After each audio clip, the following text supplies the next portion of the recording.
Hello प्रिय विद्यार्थियों, good afternoon. आज हम बी अंतिम वर्ष राजनीति विज्ञान पेपर सेकंड अंतर्राष्ट्रीय संबंध के विषय में बात करेंगे। आज हमारा जो टॉपिक होगा वो होगा चीन की विदेश नीति को लेकर का। चीन की विदेश नीति की प्रमुख क्या क्या विशेषता रही है, चीन के बारे में आप लोगों ने पढ़ा होगा। चीन एक दुनिया का ऐसा देश है जो जनसंख्या के रूप में सबसे बड़ा एक कंट्री के रूप में माना जाता है। और चीन के बारे में कई लोगों की एक अलग सी धारणा भी रही हुई है।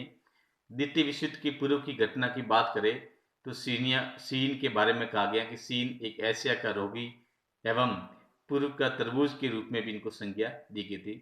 नेपोलियन बोनापार्ट ने तो यहाँ तक ही कहा था कि वहाँ एक दैत्य सो रहा है, उसको सोने दो, क्योंकि अगर वो जग जाएगा तो दुनिया को हिला देगा। तो इस प्रकार से हम देखते हैं कि चीन की जो विदेश नीति है, इस विदेश नीति में कई उतार चढ़ाव आए हैं। कई ऐसे कारण है। चीन की विदेश नीति आज भी हम देखते हैं कि एक स्थिर विदेश नीति के रूप में इसको नहीं कह सकते हैं। इसमें कई प्रकार के जो परिवर्तन है, समय एवं परिस्थितियों के अनुसार उसमें परिवर्तन देखने को मिलते हैं। हालांकि ये एक हर देश की विशेषता होती है कि अपने राष्ट्रीय हितों को ऊपर रख करके हर राष्ट्र अपनी विदेश नीति में आमूल परिवर्तन करते रहते हैं। लेकिन चीन की जो विदेश नीति है दुनिया के अन्य देशों की विदेश नीति से कुछ हटकर है। तो समय और परिस्थिति के अनुसार चीन किस प्रकार से अपने विदेश नीति में प्रभाव डालते हैं या उसमें परिवर्तन करते हैं, उस टाइप की क्या क्या एक इनकी क्वालिटी रही है, क्या विशेषता रही है, उसके बारे में बातचीत करेंगे। तो हम चीन की विदेश नीति की जो विशेषताओं के बारे में बात करते हैं। एग्जाम में कई बार ये प्रश्न आता रहता है और बड़ा प्रश्न भी आता है, चीन की विदेश नीति की प्रमुख विशेषताओं का वर्णन कीजिए। इस टाइप का एग्जाम में एक निबंधात्मक प्रश्न भी आता है।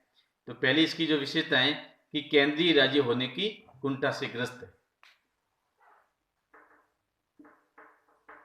केंद्रीय राज्य होने की कुंठा से ग्रस्त। केंद्रीय राज्य यानी कि चीन दुनिया के हर राष्ट्रों में अपने आप को एक केंद्र बिंदु के रूप में परिभाषित करने का प्रयास करता है। चीनी सम्राट के काल को हम अगर परिभाषित करें, यहाँ पारस्परिक चीन की भौगोलिक सीमा के सभी चीनी सरकारें निर्विवाद रूप से इसको मानती आ रही हैं।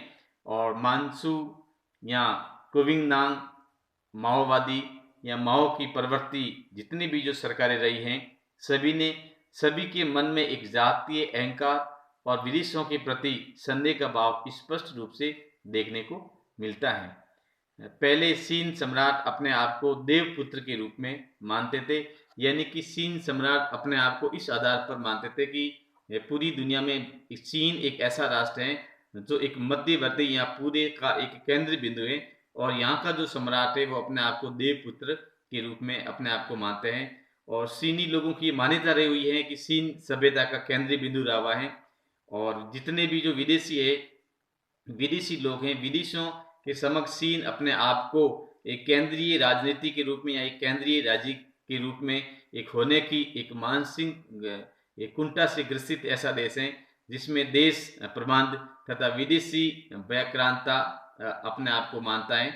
और देंग शियांग के पहले सभी प्रशासकों ने राजनीतिक संबंधों में महत्व आसानी से पहचाने जा सकते हैं। इस प्रकार हम कह सकते हैं कि चीन अपनी सभ्यता से ही चीन अपने आप को एक दुनिया का एक केंद्र बिंदु मानता है और अन्य देशों के प्रति एक संदेह के रूप में देखते हैं और अपने ही देश की संस्कृति या सभ्यता है उसको दुनिया के सामने एक बहुत ही महत्वपूर्ण तवज्जो के रूप में देता है और चाहता है कि वहाँ के जो सम्राट रहे हुए वो एक प्रकार से वो कहते हैं कि देवपुत्र रहे हुए। तो इस टाइप में एक इनकी कुंठा रही हुई है। दूसरी हम बात करते हैं कि विचारधारा व राष्ट्र हित का अंतर। दूसरी विचार इसका अंतर है विचारधारा एवं राष्ट्रहित का अंतर। यानी कि चीनी जो राष्ट्र हैं, चीन के अंदर निवास करने वाले वहां के जो लोग हैं, उन लोगों के किस प्रकार की जो विचारधारा रही है या राष्ट्रीय हित को लेकर के किस प्रकार से उनके अंदर मानसिक विचार रहे हुए। तो चीनी विदेश नीति की विचारधारा के आधार पर हम इसे अलग अलग भागों में बांट सकते हैं। यानी कि अगर चीनी विचारधाराओं की बात करें तो इन विचारधाराओं के आधार पर इसको हम 4 भागों में बांटते हैं। इसको 4 भागों में बांटा जा सकता है कि किस किस के काल में किस प्रकार की चीन की विदेश नीति रही है। पहली हम अगर बात करें तो उग्र नीति के युग की बात करें, उग्र नीति या युग की बात करें कि इस काल में चीन की जो सभ्यता किस प्रकार से रही है। ये 1949 से 53 का जो काल है, 1949 से 53 के काल है। इस काल की नीति के बारे में बात करें तो जिसमें चीन ने उग्रता का विचार अपनाते हुए साम्यवादी शासन की स्थापना कर सोवियत संघ से संबंध स्थापित किए थे। यानी कि इस उग्र राष्ट्र की नीति के अनुसार चीन ने जो साम्यवादी नीति है उनका अधिक से अधिक प्रसार करके सोवियत संघ से अपना संबंध स्थापित किया था। दूसरी जो इसकी नीति है शांतिपूर्ण सह अस्तित्व की नीति। उग्र के साथ में दूसरी आती है शांतिपूर्ण नीति, शांतिपूर्ण सह अस्तित्व की नीति। यानी कि किस प्रकार से चीनी जो सभ्यता है उन्होंने उग्र नीति के साथ साथ में किस प्रकार से शांतिपूर्ण समझौते की ओर जो बढ़े थे। तो इसमें इसके बारे में कहा जाता है कि 1954 से 57 इस काल में चीन ने उदार एवं मृदु नीति का सहारा लिया था। यानी उग्र नीति के बाद में 1954 से लगाकर 1957 के बीच में चीन ने इस नीति का प्रयोग किया था और सभी पड़ोसी देशों के साथ में मित्रपूर्ण व्यवहार पर बल दिया था। और श्रीलंका के साथ में इन्होंने चावल के बदले रबड़ का समझौता किया था तथा शांति सम्मेलन आयोजित किए गए थे।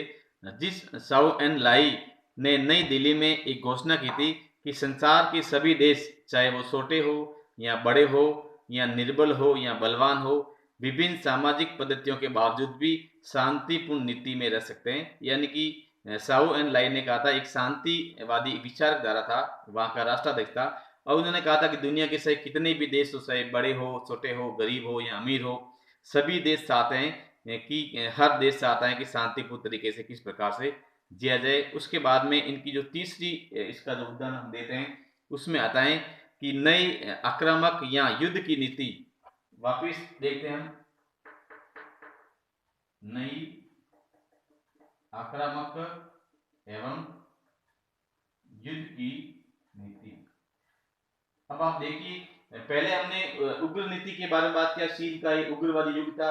फिर हमने देखा वापस वो पलटकर शांतिपूर्ण युग की ओर प्रवेश करता है। उसके बाद फिर देखते फिर वो ये आक्रामक हो जाता है।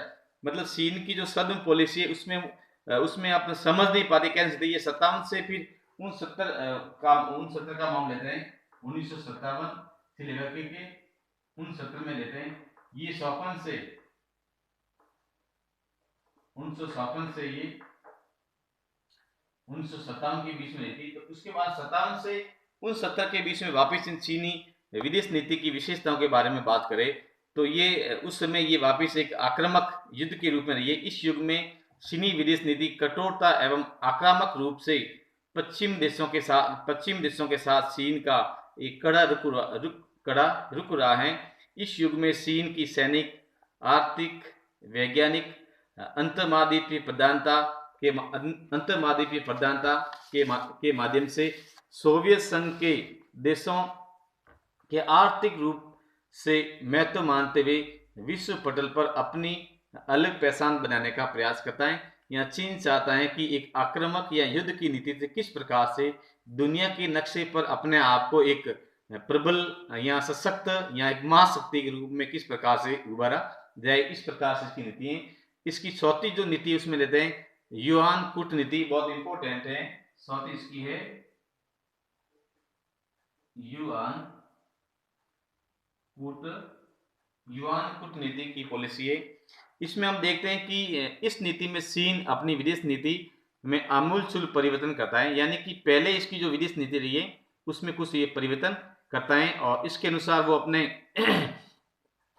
उसमें करते हुए वो रूस को अपना शत्रु मानते हुए उसमें अमेरिका से प्रगाढ़ मित्रता स्थापित करता है। यानी कि वो एक मानता है कि रूस को अपना एक प्रतिद्वंदी मानता है, जबकि एक समय था जिसमें ये रूस का समर्थक था, क्योंकि रूस और इनकी जो विचारधारा है वो साम्यवादी विचारधारा एक ही रही हुई है। लेकिन इस काल में वो युआन पॉलिसी के काल में वो देखता है कि उसको सोवियत संघ को या रूस को अलग करके ये धीरे धीरे अमेरिका से अपनी प्रगाढ़ता या मित्रता संबंध स्थापित करता है, और गैर साम्यवादी जो देश हैं, गैर साम्यवादी जो देश हैं, उससे भी संबंध बनाने का प्रयास करता है। फिर तोड़ फोड़ की नीति को छोड़कर तटस्थ देशों से तटस्थ देशों को मित्रता बनाने का प्रयास भी करता है, और एक बहुत बड़े पैमाने पर इन देशों को एक आर्थिक सहयोग देकर चीन अपने और मिलाने का प्रयास करता है। जिस प्रकार से अमेरिका विदेश नीति की एक पॉलिसी थी, डॉलर कूटनीति थी, और डॉलर कूटनीति के आधार पर वो चीन एक अपनी जो चीनी मुद्रा युआन के माध्यम से या युआन के माध्यम से दूसरे देशों को ये आर्थिक सहायता प्रदान कर अंतर्राष्ट्रीय स्तर पर अपनी जो पुरानी कूटनीति है, जो गोरिल्ला और बंदूक के नीति के नाम से या आक्रामक नीति के नाम से चीन जो जाना जाता था, उसके स्थान पर वो एक डॉलर के समकक्ष या डॉलर के एक समानांतर अपनी एक युआन मुद्रा के रूप में अस्तित्व में लाते हैं। और इस आधार पर जिस प्रकार से अमेरिका ने जो डॉलर की नीति अपनाई थी, जिसके आधार पर जो लोग साम्यवादी खेमे में जो राष्ट्र जा रहे थे, उस राष्ट्रों को एक आर्थिक सहायता देकर के जिस प्रकार से एक योजना लाई थी, उसी प्रकार से चीन ने एक युआन नीति का सहारा लेता, जिसमें सहायता और व्यापार की नीति को अपनाया गया था। तो इस प्रकार से हम देखते हैं कि इसकी जो विचारधाराएं, चार प्रकार की विचारधाराओं को हमने देखा है। उग्र युग देखा है, भी शांतिपूर्ण स्वास्थ्य देखा है, फिर नई आक्रामक एवं युद्ध की नीति का सहारा लिया है, उसके बाद में युआन कूटनीति यानी कि एक मुद्रा के रूप में देखते हैं किस प्रकार से आर्थिक सहायता देकर दुनिया के अन्य देशों को अपने साथ शामिल किया जाए। उसके बाद हम इसकी जो अंतिम अगली जो विशेषता उसके बारे में पढ़ते हैं। सर्वोच्च नेता के व्यक्तित्व की अमिट साहब, यानी कि चीन की जो सभ्यता रही है, चीन राष्ट्र में रहा है, वहाँ की जो नेता है उसकी व्यक्तित्व की किस प्रकार से नीति रही है, उन्होंने किस प्रकार से देश की पॉलिसी को, विदेश नीति को परिवर्तित किया है। चीन की विदेश नीति की एक और उल्लेखनीय विशेषता है कि भू राजनीतिक स्थिति और ऐतिहासिक परंपराओं की अपेक्षा सर्वोच्च नेता के व्यक्तित्व की गहरी छाप विदेश नीति के नियोजन और उसके संचालन पर पड़ती है। साथ ही संसार के किसी भी दूसरे देशों की अपेक्षा चीन अपनी विदेश नीति के लक्ष्यों की प्राप्ति के लिए सैनिक उपकरणों एवं बल प्रयोग के अवलंब को तैयार रहता है। इस प्रकार से चीन की विदेश नीति में हम देखते हैं कि वहाँ के जो जितने भी जो लीडर्स हुए, उस लीडर्स के व्यक्तित्व के आधार पर उस देश की विदेश नीति तय की जाती है। फिर इसकी एक विशेषता है सद्म पैतराबाजी। चीन की विदेश नीति के बारे में यह कहा जाता है कि विश्व का ऐसा कोई भी देश नहीं है जो इतनी उग्रता का परिचय देकर वापिस शांतिपूर्ण अस्तित्व से शांतिपूर्ण अस्तित्व के ध्रुव तक लौट कर आ सकता है। यानी कि चीन एक ऐसा देश है जो अचानक युद्ध की घोषणा करता है, फिर अचानक वापिस शांतिपूर्ण अस्तित्व के बिंदु पर भी आ सकता है। चीन विदेश नीति की इस विशेषता का बहुत बड़ी सीमा तक उसकी आंतरिक राजनीतिक व्यवस्था जिम्मेदार है, परंतु आज संसार के अनेक देश चीन के साथ राजनीतिक संबंधों के संचालन का इतना अनुभव प्राप्त कर चुका है कि वे चीन की सद्म पैतरे और वास्तविक स्थिति से अंतर कर सकते हैं। इस प्रकार से आज वर्तमान में देखते हैं कि संयुक्त राष्ट्र संघ में एक स्थायी सदस्यता, सुरक्षा परिषद में चीन की स्थायी सदस्यता जो 1971 में मिलने के बाद में चीन ने अमेरिका और रूस की तरह अंतर्राष्ट्रीय स्तर पर भी अपनी अलग से पहचान बनाने का प्रयास किया है। इस प्रकार हम कह सकते हैं कि चीनी विदेश नीति एक सद्म पैतरे वाली विदेश नीति है। कभी आक्रामक हो सकता है, फिर अचानक वापस शांतिपूर्ण अस्तित्व के आधार पर आ सकता है। आज वर्तमान परिप्रेक्ष्य में अगर भारतीय विदेश नीति या अगर हम विदेश संबंध के बारे में बात करें, तो चीन आज हमारा जो पड़ोसी जो मुल्क है, जो एक समय भारत का ही अंग हुआ करता था।